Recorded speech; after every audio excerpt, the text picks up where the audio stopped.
doesn't care about the law. He doesn't care about proof. He only cares about what's right. All right, so here's the thing.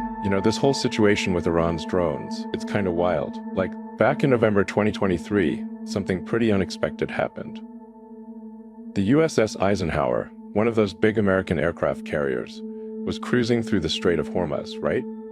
And out of nowhere, they got a warning from Iranian drones. Now, if it had been pretty much any other country, the US Navy would have just shot down the drone, no hesitation, right? But when it comes to Iran, the Navy actually backed off. I mean, they even pulled back their reconnaissance planes that were meant to keep an eye out. Now, that's not exactly the kind of thing you'd expect from the world's most powerful military, is it?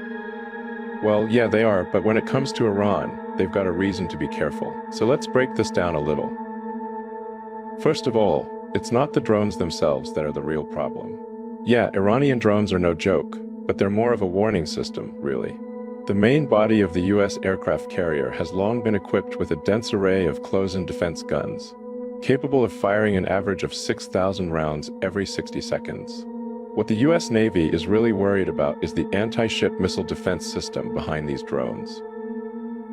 And trust me, that's where things get pretty serious. Let's talk about the Strait of Hormuz for a second. Iran's got total control over that area, like they're the big boss there. No one's gonna mess with them. And this narrow waterway is perfect for Iran to unleash a bunch of anti-ship missiles. It's only about 55 to 95 kilometers wide, super narrow. The US Navy, sure, they've got their fancy systems for intercepting missiles, but in such a tight space, it's not so simple. If even one of those missiles gets through and hits a ship, especially an aircraft carrier, it's game over. That ship could be completely disabled in seconds. And those Iranian missiles are no joke. You're probably familiar with China's DF series of anti-ship missiles. Yeah, these are the real deal. The DF-21D, for example, can hit targets at 2,500 kilometers away, and it's faster than Mach 10. It's crazy fast and super accurate. It's basically designed to stop aircraft carriers dead in their tracks. I mean, the US military's used to being the king of the seas, but here, they're in a position where Iran's anti-ship capabilities give them a real advantage. So when the Eisenhower gets warned off by those drones, it's not just the drones themselves. It's the entire anti-ship missile network Iran's got set up in the region. Now, this is where things get a little more mind-blowing. You might be thinking Iran is a developing country, right? How do they have all this advanced tech? Well, yeah, they've got a small economy.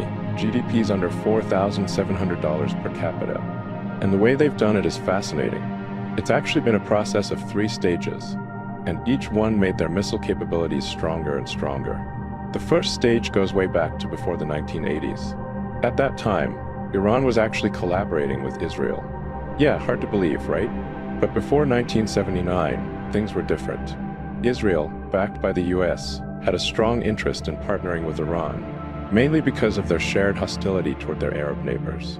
But then, the 1979 Islamic Revolution hit, and boom, everything changed. The US embassy was taken over, hostages were held, and Iran was pretty much cut off from the West, including Israel. From that point on, Iran started to build up its own missile program. So, after Iran started developing their own ballistic missiles, they moved on to the second stage of their missile program, which was all about copying Soviet missile technology. After the Soviet Union collapsed, Russia shifted its focus towards Iran.